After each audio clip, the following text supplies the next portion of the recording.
Благодарам, председателе. Колега Цуклев, има впечаток дека веќе ја почнавме на големо расправата за буџетот за 2018 година. Убаво е, почнавте да ги читате бројките и да правите паралела што ќе донесе проекцијата на Министерот за финансии за идната година. Околу тоа дека платата на здравствените работници ќе се зголеми од 5% идниот септември. Па вие во 2013 година го донесовте законот за зголемување на платите во јавен сектор за само 4%, кој што почна да се имплементира во октомври 2014. Значи повеќе од една година. Јас во овој законодавен дом сум помалку од вас, меѓутоа и во претходниот мандат носевте закони чија примена, ако имаше финансиска импликација, ја одлагавте за 6 месеци, поуште за 6 и така натаму.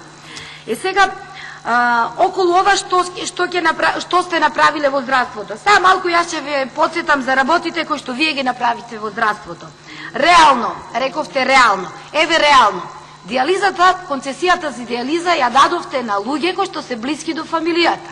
Притоа, цената по една диализа ја зголемивте од 62 на 90 евра и навреме се исплаќаат парите на концесионерите, состојба која што не беше практика кога диализата беше под јавното здравство.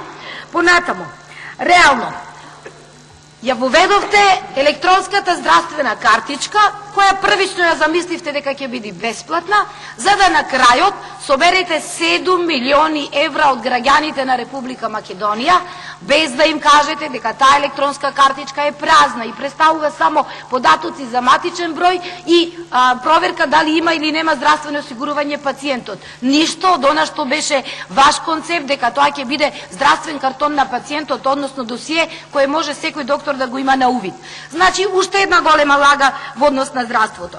Понатаму, трошевте по 3 милиони евра за реклами за здравството. 500.000, тоа е рекламата за абортус. 500.000 евра дадовте за реклама за тоа како треба луѓето да ги користат лекарствата. Ги задолживте, односно јавните здравствени установи. Вие знаете многу подобро од мене како економист, 75 до 80 милиони евра представуваат обврските, 53 милиони евра представуваат долговите на јавните здравствени установи. Почитуван колега, во ситуација кога во практицирање на нашата власт доаѓа побарување за долг од 2014 година за хируршката универзитетска клиника Свети Наум Охридски од 500.000 евра. 500.000 евра долг за апаратура која што е купена во 2014 година.